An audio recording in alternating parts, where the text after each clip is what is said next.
Avery. Oh, Margot. Good evening. It's been a while, huh? Yeah, it has. Oh, by the way, I noticed that your mom has been picking up your child from kindergarten these past few days. I also heard that your husband was in a car accident and got hospitalized. Is that why? Yeah, pretty much. He got into an accident while he was away on a business trip, so he's actually pretty far from home. Oh, I see. So that's why you've been going to visit him in the hospital? Exactly. My mother-in-law is going to take over in a few days, but until then, I've had to leave the kids with my mom. That sounds really tough. If there's anything I can do to help, please let me know, okay? Thanks, Avery. I appreciate it.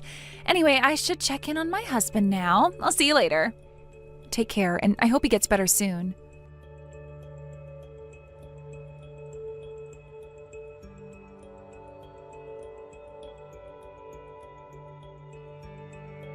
Hey, listen to this. I swear this is so hilarious. I just had to tell someone or I'd explode. So I thought, why not drop you a message? Wow, you're really hyped up. What's going on? Okay, so I was just messaging Avery a little while ago. Huh? Avery? Yeah, you know. I mentioned how my husband got into that accident and had to be hospitalized, right? Oh, yeah, I remember. Well, guess what? My mother-in-law, who adores my son, immediately panicked when she heard that I was the one taking care of him. She was all, I'll do it. I'll take care of my grandson. Like she couldn't stand the thought of me being first in line. So she rushed over to my husband's hospital, all eager to play the doting grandma. And you bet I took full advantage of that. Now I am currently on a trip with Avery's husband, Daniel. Wait, what? What do you mean? Oh, I haven't told you the full story yet, have I? Well, here's the juicy part. My boyfriend is actually my mommy friend Avery's husband. Yep, his name is Daniel, and let me tell you, he is exactly my type. Like the moment I saw him, I knew I had to have him. So a year ago, I made it happen. Oh, wow. And now, the universe just handed me the perfect opportunity. Daniel had to go on a business trip, and my husband's accident just so happened to overlap with it. Lucky me, right? So I told everyone I need to go take care of my husband in the hospital, but really, I hopped on a plane with Daniel instead. Huh?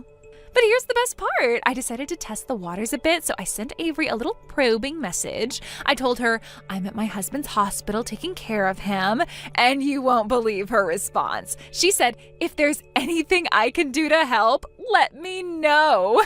She has no idea. Her precious husband is off with me, and she doesn't even suspect a thing. And guess what? My husband is also completely clueless. Seriously? Oh yeah, I just got a message from him too. I feel awful that I messed up and now you have to handle everything alone. I'm really sorry. Meanwhile, I was literally reading that message while snuggled up in bed with another man. Isn't that just the funniest thing? You really think so? Of course, it's just too perfect. Everything is going so smoothly, I almost feel scared. Almost. Well, you certainly sound like you're enjoying yourself. Oh, totally. The thrill is absolutely addicting. And you know what? Daniel's supposed to fly home today. Wait, today? Mm-hmm. But he told Avery that he'd be gone for another 2 days. So now we get 2 whole days of uninterrupted, no strings attached, total freedom. No prying eyes, no interruptions, just us. You seem pretty confident, but are you sure this won't blow up in your face? What? Of course I'll be careful, but I'm not some amateur. Besides, you should worry about yourself. Don't let your affair with my mother-in-law slip out either. Yeah, can't afford to be careless. Exactly. Anyway, Daniel should be back from his meeting soon, and I fully intend to make sure he's nice and relaxed tonight. I'll catch you later.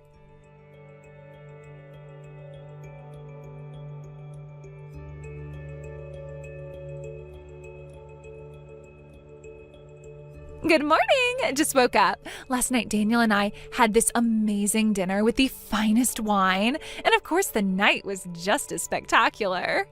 You're in a great mood. Obviously. Oh, that reminds me. I've got some photos you took for me. Let me show you. You two look close. Right? We're practically inseparable. Anyway, today's plan. We're heading to the hot springs together. And yes, it's a mixed bath. I see. Well, he's calling me, so I gotta go. Catch you later.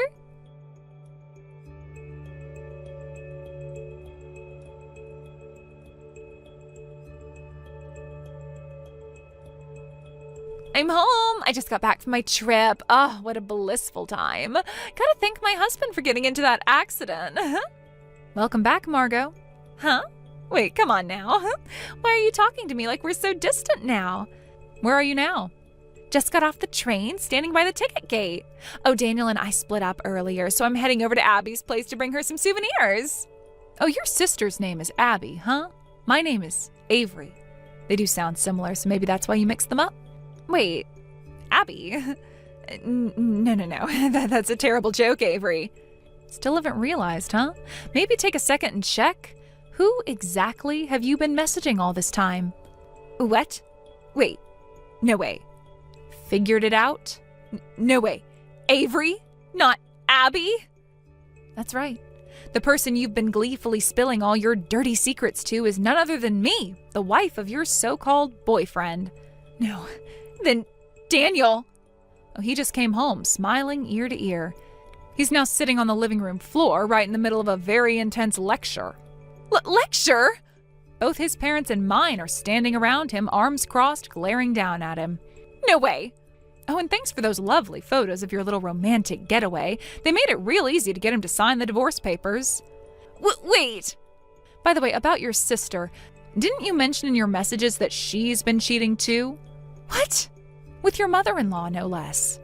While his wife was away taking care of her injured husband, she was sneaking into your house, messing around with her son's wife. Disgusting, isn't it? Wait! And you? Your husband got into an accident, and instead of rushing to be by his side, you were off having a grand old time with my husband. What a wonderful wife you are. No, that's... Oh, speaking of your husband, he was transferred to a hospital here in the city a few days ago. What? And he got permission to go home today, so he's currently at your house with your mother-in-law. No way. Naturally, I told them everything about your sister, about your mother-in-law. What do you mean, everything? Your husband and mother-in-law have already decided to get divorced. Already? Yep. All of that was sorted while you were busy sending me your little oops, wrong person messages. Now it's just you left. No. Tonight's gonna be a rough one for you. Good luck.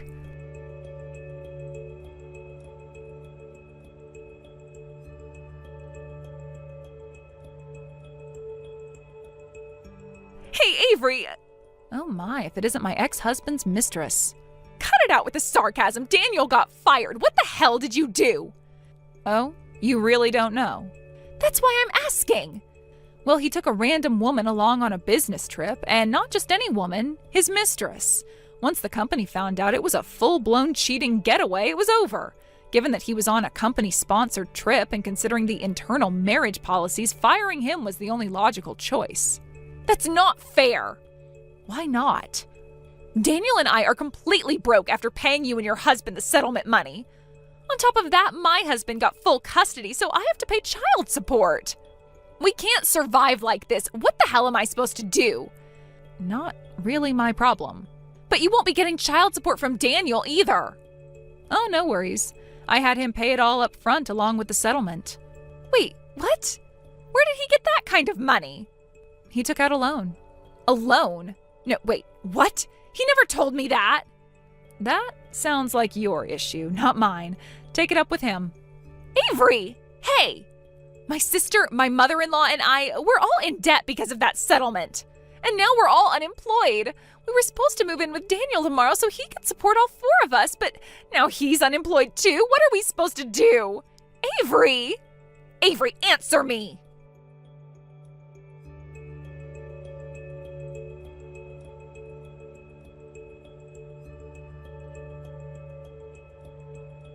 According to the neighbors of my ex-husband's family, it seems that my ex-husband, Margot's former father-in-law, and Margot's younger sister had all been living together in what used to be my home.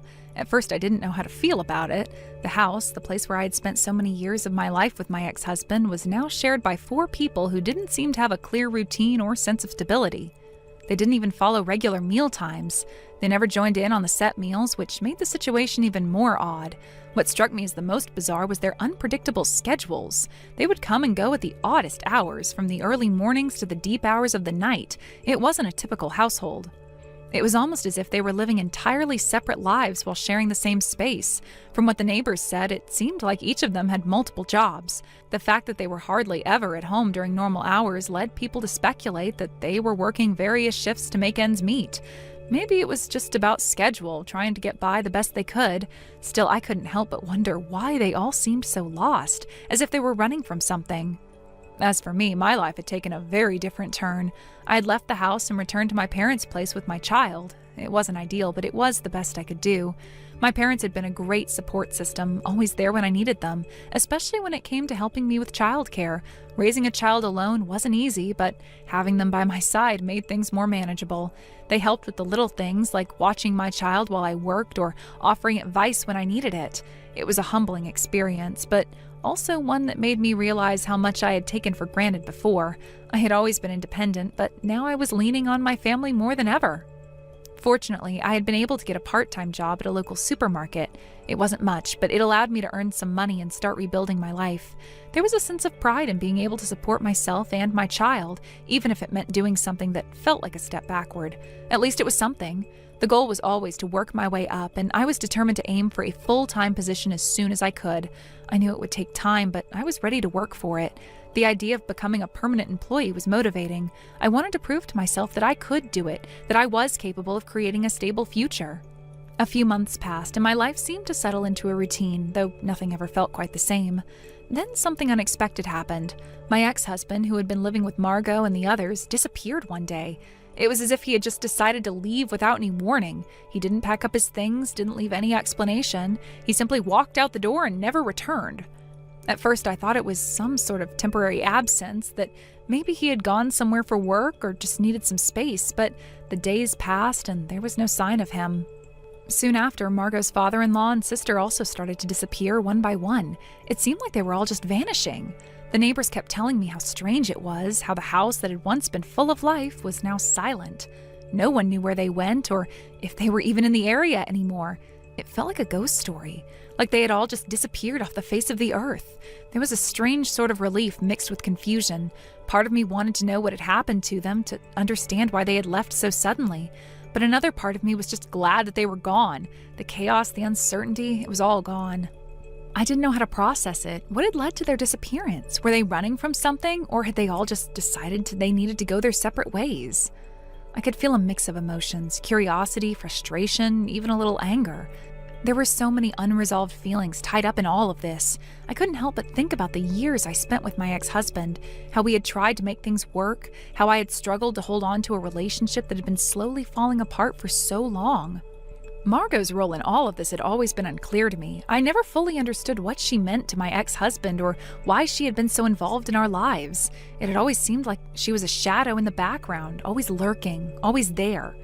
Even when we tried to live our lives together, she was somehow present in the periphery.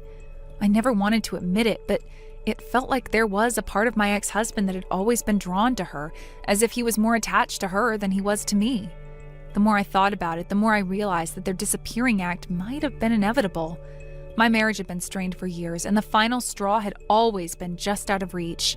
I think deep down, we both knew it wasn't working, but we stayed anyway, because it was easier than facing the truth. But eventually, reality caught up with us. My ex-husband, Margot, and the others had all just vanished, leaving me behind with questions that would likely never be answered. And now here I was, back at my parents' house, raising my child and building a new life. It wasn't what I had expected, but in some ways it was exactly what I needed. It gave me time to reflect, to regroup, and to rediscover who I was without the weight of the past dragging me down. I couldn't keep dwelling on the past, no matter how much I wanted closure. I had to look forward, not back. As time passed, I started to realize something. The disappearance of my ex-husband and the others wasn't something I needed to understand or even solve. It was a part of my past, a chapter that had ended on its own. It didn't define me anymore. It didn't have the power to control my future. I had my child, my family, and a new sense of purpose. I had my job, my goals, and my dreams. I was building a life that was mine, not one that had been shaped by the failures of others. Sure, there were moments when I wondered what happened to my ex-husband and the others. It was natural to be curious, but I realized that the only way to truly move forward was to let go of that curiosity. They had made their choices, and now I had to make mine. My future was in my hands, and that's what mattered most. Days turned into weeks and weeks into months. I continued to work hard, to focus on my child, to find joy in the small moments. Every day was a new opportunity to create something better, to build a future filled with hope and promise. My past was behind me, but my future was something I could shape with my own two hands. Thank you for watching and listening. We hope you enjoyed the video. Don't forget to like this video and subscribe. Also, feel free to leave a comment about what you thought of the story. We look forward to seeing you at the next story. Thank you for watching. Please subscribe and hit the like button. See you next time.